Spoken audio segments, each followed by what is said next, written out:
Dawn broke over the ruined countryside with a sullen glow, its weak light struggling to cut through the smoky haze that hung above the earth like a shroud. All along the shattered horizon, blackened silhouettes of tanks jutted from the mud. Torn, open, gutted, some split clean in half by a shell's brute force.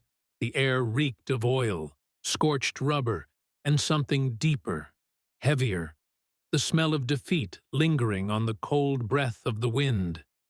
It was easy to forget that these metal husks had once been the pride of armies, their steel bodies bristling with promise, crewed by men who joked and sang and believed in victory.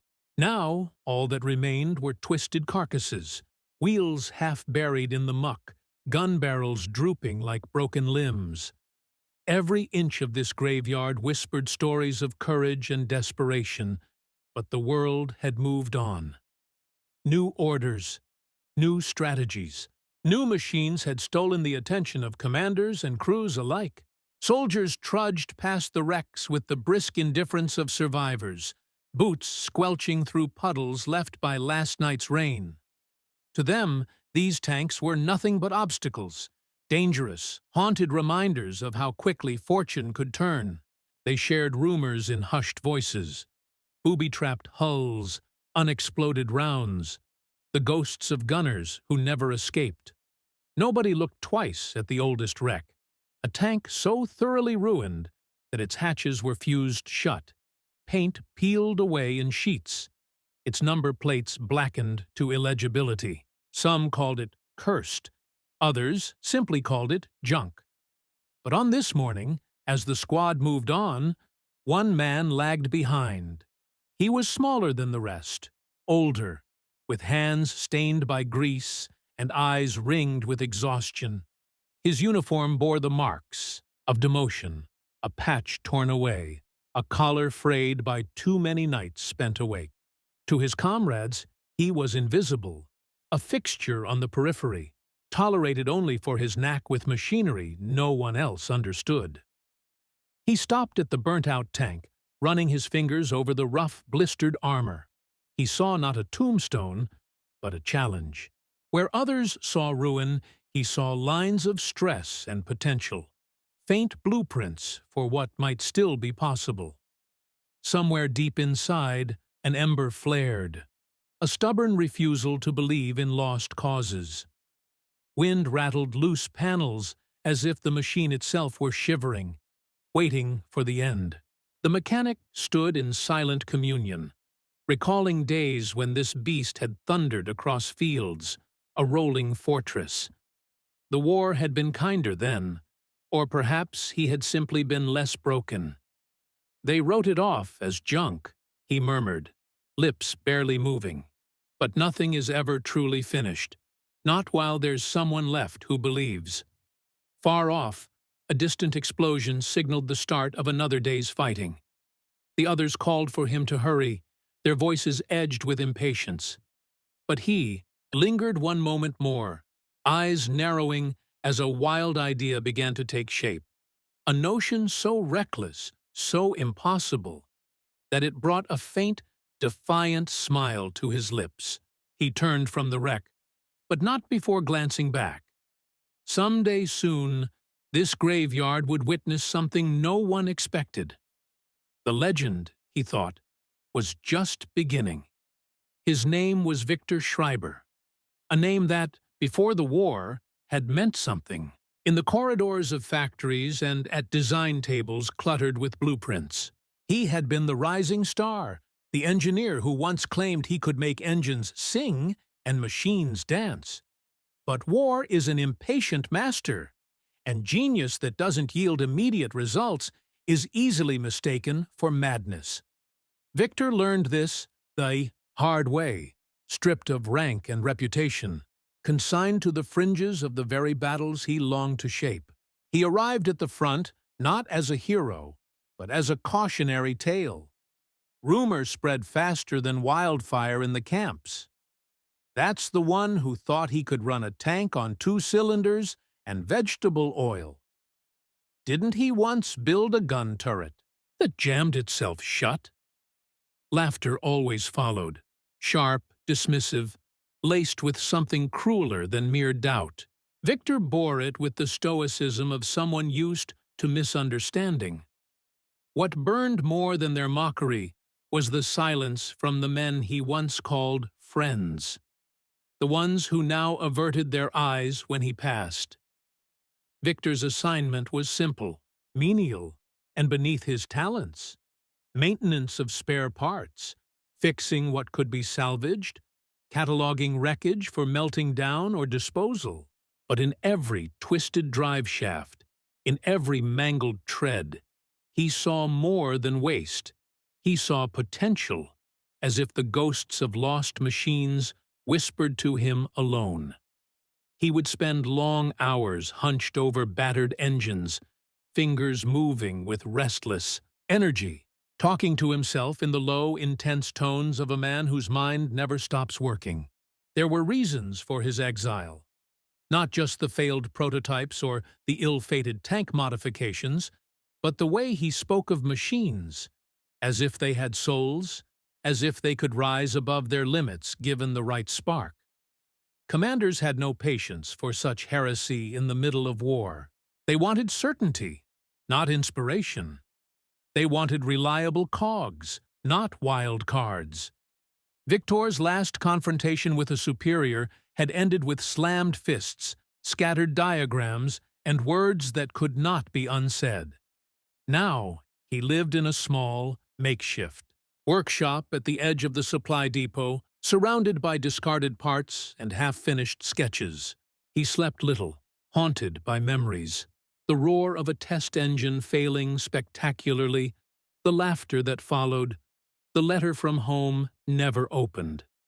Sometimes, in the dead of night, he wondered if the others were right, if he really was mad, chasing phantoms in steel and smoke.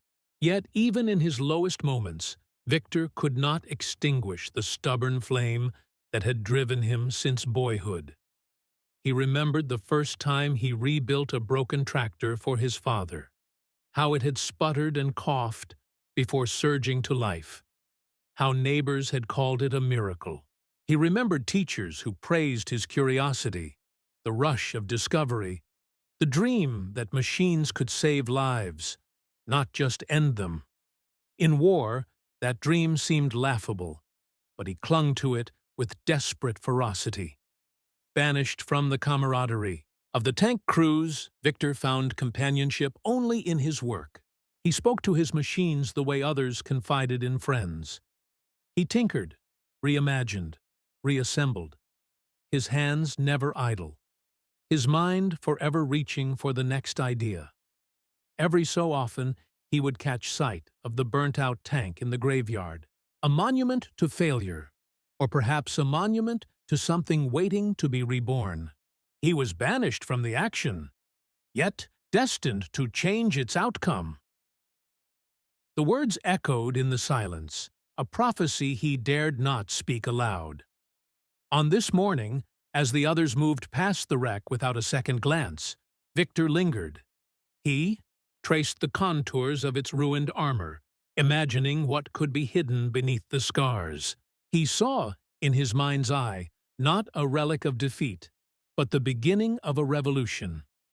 Where others saw a final resting place, he saw a blank slate, a plan, wild and half-formed, began to flicker in his thoughts. Could he really do it? Could he, alone, bring this battered hulk roaring back to life? The risk was immense. The odds were impossible. But for Victor, it was never about odds. It was about the impossible, about proving, once and for all, that genius and madness were sometimes the same thing. As he stepped back from the tank, a slow, determined smile crept across his face. He was ready to risk everything, if only for a chance to show the world and himself what he was truly capable of. The idea took root like a fever, impossible to shake once it gripped Victor's mind. For days, he found himself glancing toward the ruined tank at every opportunity, measuring, imagining, plotting. It was utter lunacy, he knew. No one salvaged a machine this far gone, not with the war draining resources and every working part spoken for. Yet the vision grew sharper with each passing hour. A tank reborn from the skeleton of failure, its heart beating with the improbable hopes of one dismissed, forgotten man. Word spread quickly in the camp. At first, it was just whispers, Victor muttering to himself, sketching feverishly on the backs of ration boxes, vanishing into the depot after dark. Then, inevitably, came the laughter. There goes Schreiber, talking to ghosts again. Going to build an army out of junk, are you? Some lobbed wrenches or bits of scrap his way as he scavenged, their jeers as heavy as the metal in his arms. Victor did not respond. Every mocking word was proof of how small their worlds had become, trapped by what was possible, blind to what could be. As he sifted through mountains of debris, each discarded piece became a puzzle, a test. Could a cracked gearbox be welded? Would tracks torn by shell fire hold under pressure? He took what no one else wanted: twisted lengths of cable, burnt-out batteries, gears pitted and warped by heat. Some nights he slipped into the field hospital to barter with medics, trading labor for odds and ends. Empty morphine tins, lengths of wire, lamp bulbs that could become fuses. The project was a secret, a madness growing stronger in the shadows. While he worked, memories rose unbidden. Victor saw himself as a boy, hands raw with effort, as he coaxed broken farm machinery to life, his father's stern face breaking into reluctant pride. Later, he recalled the city, the feverish ambition of his university years, the thrill of discovering new ways to make the ordinary extraordinary. He remembered the day the letter arrived, summoning him to the war effort, his mother's trembling hands as she pressed it to her heart. "Promise me you'll come back as yourself," she whispered. He had tried. Oh, how he had tried. It was his need to prove himself, to matter, that sharpened his obsession into resolve. The tank was more than metal. It was his second chance. If he could make this impossible machine move, if he could give it voice and fury again, then perhaps he could silence the doubts that gnawed at him, his own, and those of every man who spat the word mad like a curse. Still, there were moments of doubt so deep they bordered on terror. He would sit, sweating and sleepless, hands trembling over a jumble of parts, the enormity of the task threatening to crush him. But always, the vision pulled him back. The battered tank surging forward, shocking everyone into stunned silence. He wanted them to see it. He wanted them to know they'd been wrong, not just about him, but about what hope could accomplish on a field of despair. Was he delusional, or the only one who saw the hidden potential? Even Victor could not answer.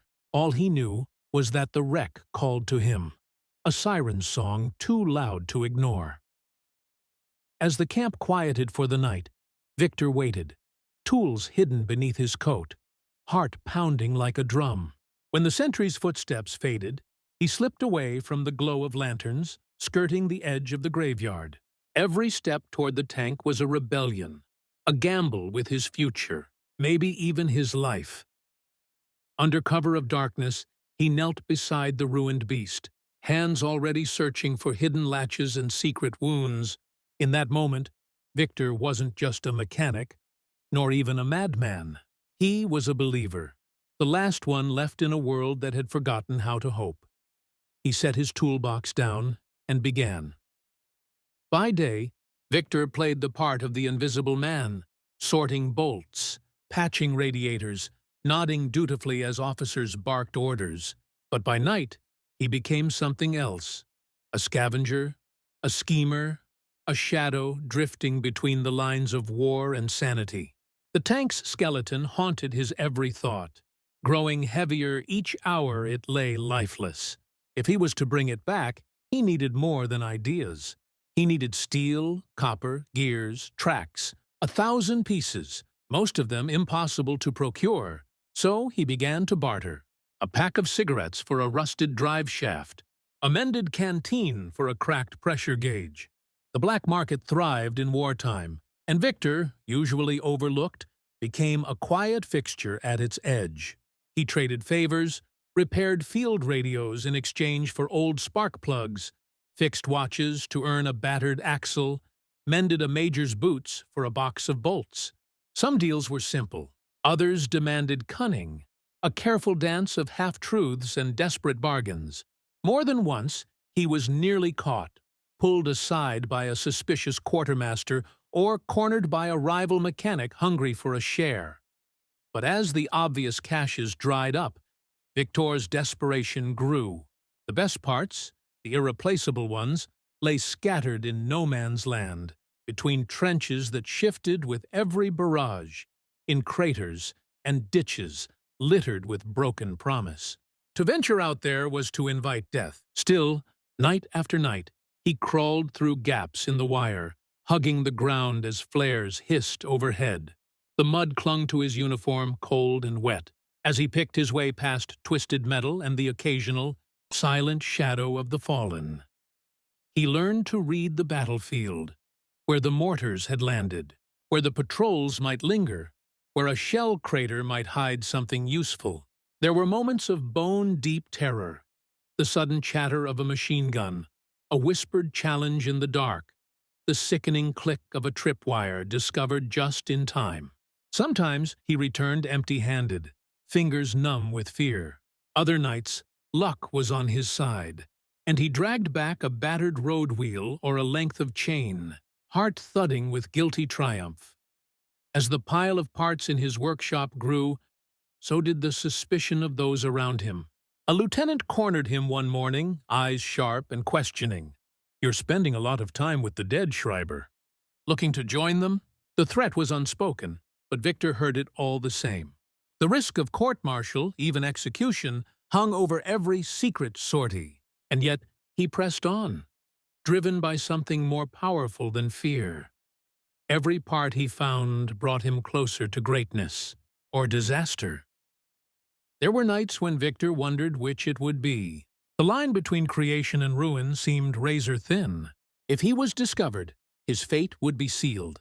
But the alternative, surrendering his dream, felt worse than death. His hands bore new scars, fingers gashed by sharp metal, nails stained with oil that wouldn't wash out. His eyes grew hollow with lack of sleep, but a fire burned within them that even his tormentors noticed.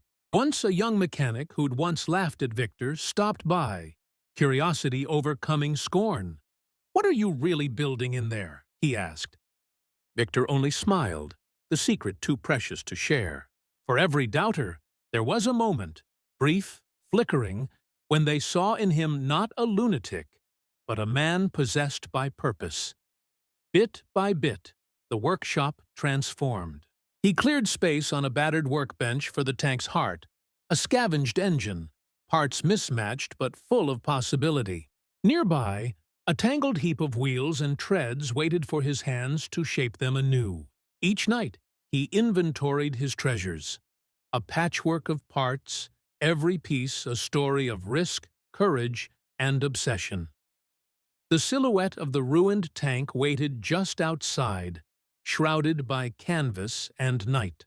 Soon, Victor promised himself, he would bring it all together. The shell would have a heart. The graveyard would yield its legend. Back at his makeshift workshop, under the flicker of a single bulb, Victor rolled up his sleeves. The impossible was beginning to take shape. The workshop became Victor's sanctuary and his prison. Every inch was crowded with the artifacts of his obsession. Parts labeled with chalk, tools laid out in strict rows, sketches pinned to every wall and sometimes fluttering to the dirt floor as the wind whistled through the cracks. Day and night, the air rang with the sound of his labor, a persistent rhythm of hammer, wrench, and rasping breath. But the war would not wait. Each sunrise brought new urgency, each dusk new dread. The artillery fire came closer now, rattling the ground and shaking the walls of the depot. Overhead, planes droned ceaselessly, dropping death on friend and foe alike. Victor worked through it all, blinking sweat and grime from his eyes, ignoring the ache in his back and the cuts on his hands. The sound of explosions became a kind of dark lullaby, an ever-present reminder that time was a luxury he no longer had. Deadlines pressed in from all sides. Rumors had begun to swirl, the enemy preparing a fresh assault, reinforcements delayed, fuel and food running low. Officers demanded results, even as they dismissed Victor's work as a sideshow, a madman's hobby, they called it. Yet, quietly, a few had begun to watch from a distance, curiosity grudgingly overtaking contempt. It wasn't just the threat outside that hounded him. Inside the camp, not everyone wanted Victor's project to succeed. Rival mechanics resented the attention he received, however scornful, and some feared his gamble would draw the wrong kind of notice from command. One night, Victor discovered a box of precious components missing, lifted by jealous hands, then found smashed beyond repair beside the latrines. Another morning, someone had loosened bolts in a gear assembly, hoping he would fail and be shamed once and for all. Yet Victor pressed on, the sting of sabotage fueling his resolve. "You can break the pieces," he muttered under his breath, "but you can't break the dream." Even so, doubt crept in like poison. He would stand over the disassembled engine for hours, fingers trembling as he tried to remember which configuration would allow the mismatched pistons to move as one. He cursed himself for every moment wasted on a bad idea, every gamble that didn't pay off. There were nights when exhaustion pulled him toward sleep, but fear of failure yanked him awake, heart pounding in his chest like a hammer on steel. But Victor wasn't alone in his struggle. Occasionally, one or two of the younger soldiers slipped in after dark, offering help in exchange for lessons or just to escape the cold. They asked him questions. How does a carburetor work? Why do tank tracks never slip? Victor found himself teaching as he worked, his words laced with the hope that maybe, just maybe, what he built would mean something more than his own redemption. Even so, the memory of laughter and doubt lingered in every quiet moment. As days blurred into weeks, the tank began to transform. The mangled chassis grew rigid and strong beneath his welding torch. Salvaged wheels, painstakingly fitted and reinforced, rolled true and straight. The engine, a chimera of a half-dozen different models, shuddered on the bench, not yet alive, but no longer dead. Victor's hands grew steady and sure, guided by muscle memory and sheer will. Then came the night that nearly ended everything. A raid swept over the camp, sirens howling as shells rained down from the sky. Victor, caught mid-repair with the tank's fuel lines exposed, was forced to take cover in the corner of his workshop, shielding his head as splinters flew. The ground rocked violently, tools flying in all directions. When the dust cleared, his heart dropped. One of the fuel drums had burst, leaking precious gasoline across the dirt floor and dangerously close to the generator. Acting on instinct, Victor lunged for the drum, slipping in the spreading puddle. His hands found purchase, but as he tried to drag it away, a stray spark from the battered work lamp arced toward the pool. For a heartbeat, everything froze. A world held in tension, fate weighing a single decision. He hurled the drum out the door just as the fumes ignited, a fireball scorching his face and singing his hair. He tumbled outside, coughing and blinded, the world spinning with the roar of the explosion. In the chaos, it would have been easy to surrender, to curse the project, the war, and his own reckless heart. But even as medics dragged him away, Victor's mind clung to a single thought. The engine, the tank, the dream. The next days were a haze of pain and fever. His hands were burned, his skin raw. Yet as soon as he could stand, he limped back to the workshop. The damage was terrible but not fatal. The engine, miraculously, had survived. Victor set to work again, slower now but more determined than ever. The sabotage, the fire, the failures, all of it had honed his will into something fierce and unbreakable. He worked through storm and silence, through ridicule and risk. Each bolt turned was a defiance of everything that said he could not succeed. When the voices in his mind whispered, "Give up," he answered with the steady rhythm of labor, the song of hope. Just when all hope seemed lost, fate and a single bolt turned everything. It happened during the worst thunderstorm of the season, lightning splintering the sky and rain lashing the battered roof. Victor, soaked to the skin, stared down at the engine, a single bolt trembling in his fingers. He tightened it. One last chance, one last prayer. With trembling hands, he pressed the ignition. The engine sputtered, coughed. Then, with a shudder that seemed to shake the whole world, it roared to life. Dawn came harsh and gray, rain pooling in the wheel ruts as word spread like wildfire through the camp. Schreiber's monster was ready for its trial. Officers gathered in crisp uniforms, arms folded tight, faces set in the flat lines of skepticism. Soldiers trailed behind, mud clinging to their boots, eyes bright with the anticipation of spectacle, some hoping for a miracle, most expecting a disaster. Victor stood apart, grease-stained and hollow-eyed, his battered hands trembling as he surveyed his creation. The tank was a patchwork beast, plates of mismatched armor welded over battle scars, new treads wrapped around old wheels. The engine, his impossible engine, rumbled with a voice unlike any other, a sound that drew stares and murmurs from the crowd. He knew what they were thinking. It looked wrong, sounded wrong, and no rule book in the world could explain its existence. A major stepped forward, eyes cold and narrow. "Let's get this over with, Schreiber.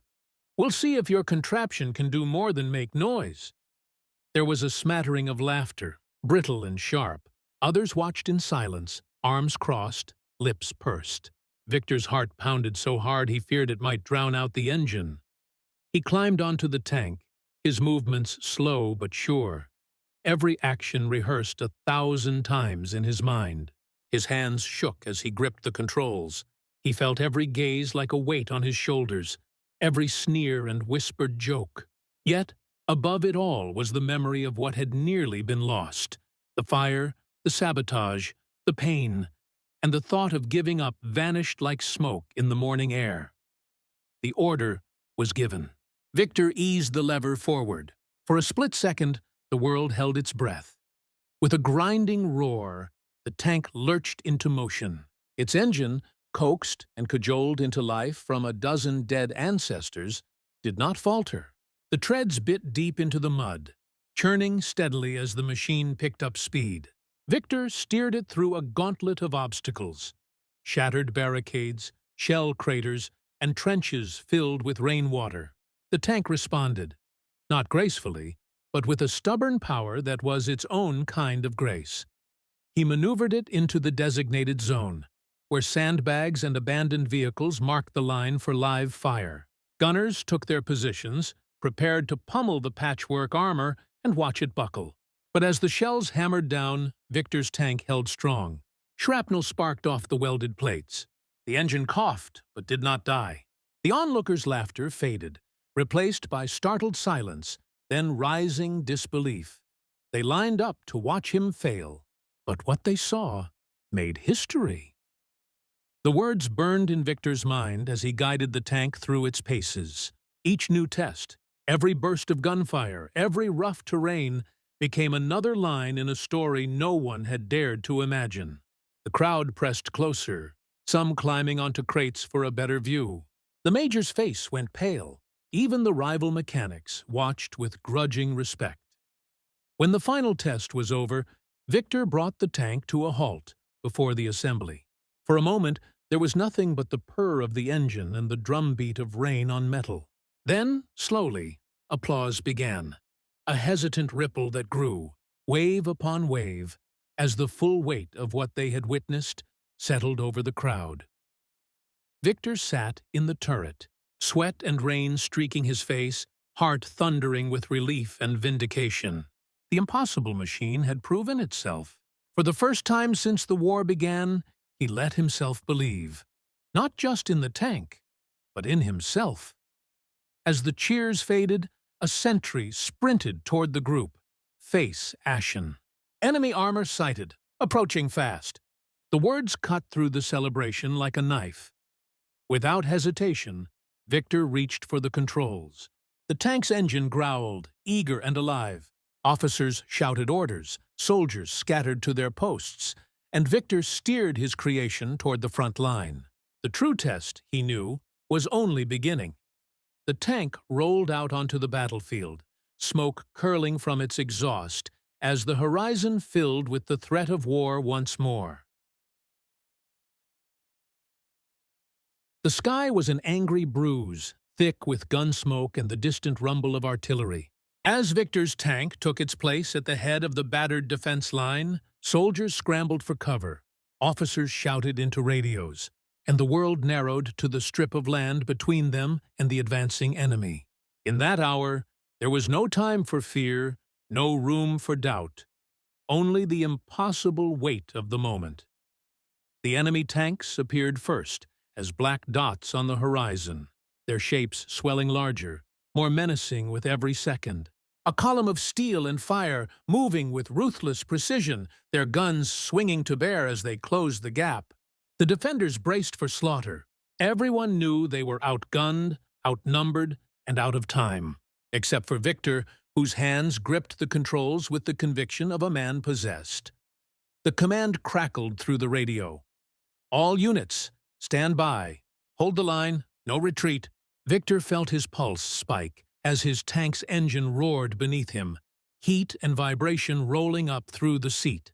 He guided the machine forward, the patched armor gleaming with rain, the treads biting deep into the churned-up earth.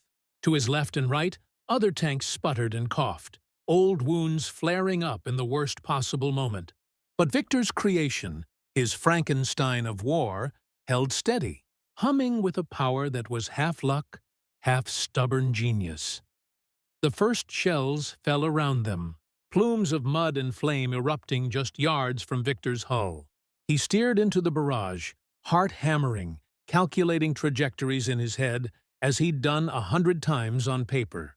A shell glanced off the reinforced front plate. His welds held. Another struck the side, shaking the entire machine, but the salvaged armor absorbed the impact, rattling but intact. Sweat ran into Victor's eyes.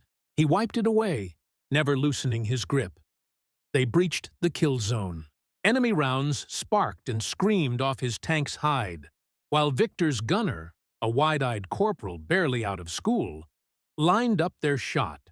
"Now!" Victor barked, and the cannon spat fire, the recoil shaking bolts loose, paint flaking from the barrel.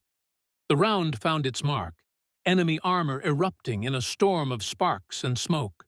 Cheers rose behind them, disbelief turning quickly to hope. Victor directed the tank to the flank, angling for another shot, reading the chaos like a language only he understood. He shouted corrections, "Adjust the pressure here, throttle back there." His mind a blur of diagrams and instincts, every part of the tank a familiar note in a symphony of destruction. The patched engine wailed, strained beyond all reason, but it did not quit. They barreled through debris, over the broken hulks of friend and foe alike.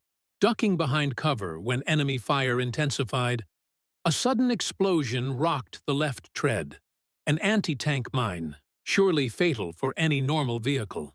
For a heartbeat, Victor saw disaster, but his reinforced suspension, cobbled from 3 different models, flexed and held. The tank shuddered but did not die. His gunner, shaking with shock, let loose another round, taking out a machine gun nest that had pinned their infantry for hours. Across the battlefield, soldiers watched in stunned silence as the patchwork monster became the point of the spear. Officers stared through binoculars, mouths agape. Victor's tank seemed invincible, absorbing punishment and delivering it back with relentless fury. The myth grew in real time, a miracle machine led by a madman with fire in his eyes. Inside the turret, Victor's thoughts flickered between terror and euphoria. He remembered every jeer, every doubt, every moment he'd been told to quit. None of it mattered now. The tank moved because he had believed, because he had refused to give up when the world insisted it was over. Keep moving. Don't let them surround us. The radio crackled with orders. Victor shouted back, coaxing every last bit of power from his creation. Flames licked at the paint. Around shattered a periscope. It didn't matter. They had momentum now, unstoppable, wild, a wave of hope surging through exhausted men. At last, the enemy line buckled. Tanks turned and retreated. Infantry broke and scattered, and Victor's tank rolled forward, battered but unbroken, leading the counterattack across ground everyone had already given up as lost. By the time the shooting stopped, the battlefield was silent, except for the hiss of cooling engines and the low murmur of disbelief. As Victor climbed from the turret, his uniform torn, face streaked with oil and sweat, a crowd gathered. Some stared at him as if he were a ghost, others as if he were a god. News of the miracle spread by word of mouth, growing with every telling. In the mess tent that night, they whispered about the mad genius who had turned a dead tank into a legend. But what no one knew, what only Victor understood, was how close it had come to ending in disaster, how every victory had balanced on the edge of a single bolt, a single moment. The legend spread. But the real story was even stranger than what they'd heard. For every soldier who cheered, there were 10 who wondered how such a thing was possible, who scrawled the tale in letters home, who would tell it to their grandchildren one day. Before dawn, a summons arrived. Victor was to appear before his superiors at once. He wiped his hands, heart pounding, uncertain if he would be given a medal or a court-martial. The days that followed were unlike anything Victor had ever imagined. Word of his patchwork tank's heroics sped through the ranks and up the chain of command, crossing front lines and borders with a life of its own. Officers who had never learned his name now summoned him with urgency and a trace of awe. Commanders demanded blueprints, technical details, even interviews, hungry for anything that could give their side an edge in a war grown desperate and unpredictable. Victor stood at the center of this whirlwind, dazed by the sudden attention. One day, he was summoned to a command tent crowded with generals and war planners, their uniforms gleaming, their eyes fixed with a hunger for answers. They listened to his explanations, sometimes incredulous, sometimes silent, as he outlined the madness and logic behind each jury-rigged solution. Some nodded thoughtfully, others barely hid their envy, their questions edged with skepticism and fear. "What you did, Schreiber, was impossible," one senior officer declared. "And yet, here we are. Can you do it again?" Victor hesitated, the weight of that challenge settling across his shoulders. Recognition came swiftly, but so did suspicion. There were decorations, medals pressed into his hands with stiff handshakes and formal speeches. For a few fleeting days, Victor was a hero, the face of ingenuity against impossible odds. But in the shadow of every honor lurked whispers that his methods were too unorthodox, that he had made a mockery of procedure and tradition. Rival mechanics, once content to laugh from a distance, now watched his every move, keen to copy his innovations or catch him in a misstep. Jealousy simmered beneath the surface, dangerous as any shell. Yet it was the burden of his success that haunted Victor most. For every officer eager to praise him, there were others who saw only the implications. Machines built by desperate men in desperate times, the line between genius and madness forever blurred. Victor found himself pulled in a dozen directions at once. teaching others, drafting reports, overseeing rushed attempts to replicate his design. He had dreamed of vindication, but now, surrounded by admirers and critics alike, he longed for the solitude of his workshop, the quiet certainty of labor and hope. He wondered, late at night, if what he had created was a gift or a curse. The tank that had saved lives would also be rebuilt by others, deployed in battles fiercer and more relentless than any before. His invention, born from love and obsession, would become a tool of war, a reality he could neither ignore nor change. Victory came with a price, and Victor would wrestle with its meaning for the rest of his life. Still, stories grew taller in the retelling. For every soldier who rode into battle on a tank that bore his mark, for every young mechanic who learned to believe in impossible dreams, Victor's legacy endured. But the man himself grew quieter, more reflective, as the war burned on and then finally sputtered to its end. Years later, in a quiet museum, the battered tank sat on display, its patched armor polished, its story emblazoned in neat lettering for visitors to read. Old Victor, now gray and stooped, would sometimes visit, standing in silence as children pressed their faces to the glass, listening to docents tell tales of the mad genius who changed history. He would smile, faintly, as memories surged and faded. Victory, he knew, was never simple, and for all the medals and legends, there remained the question that would haunt him always. Had he built a machine for glory, or simply because he could not bear to let hope die? History remembers its victors, its grand strategies, and the sweep of armies across continents.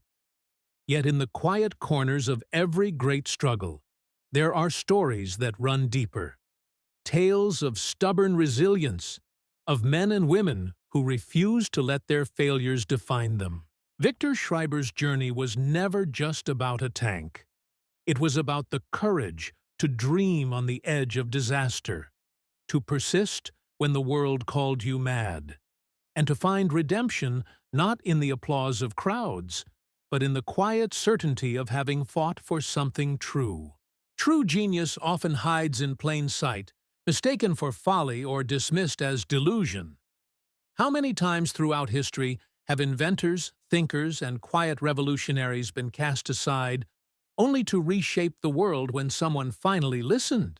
Victor's story is a reminder that brilliance is not always tidy or easy to recognize. Sometimes it is rough, patched together from failures, powered by hope and desperation, and driven by a need to prove not just to others, but to oneself, that the impossible can be made real.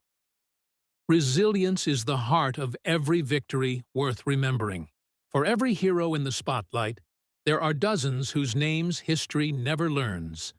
Mechanics in muddy workshops, code breakers in hidden rooms, families who held out hope through the longest nights. Redemption is not found in medals or monuments, but in the quiet knowledge that, against all odds, you did not give up. So the next time you hear about a mad genius, the odd one out, the dreamer everyone doubts, remember Victor Schreiber. Ask yourself, how many legends have gone untold? How many heroes have been waiting for someone to believe in them?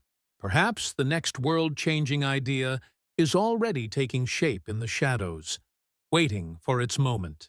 If you enjoyed this story, subscribe for more true accounts of forgotten innovation, human courage, and the untold side of World War II. Next time, we'll uncover the story of a secret invention that helped win the war and the unsung minds behind it. Until then, keep searching for the stories history almost forgot.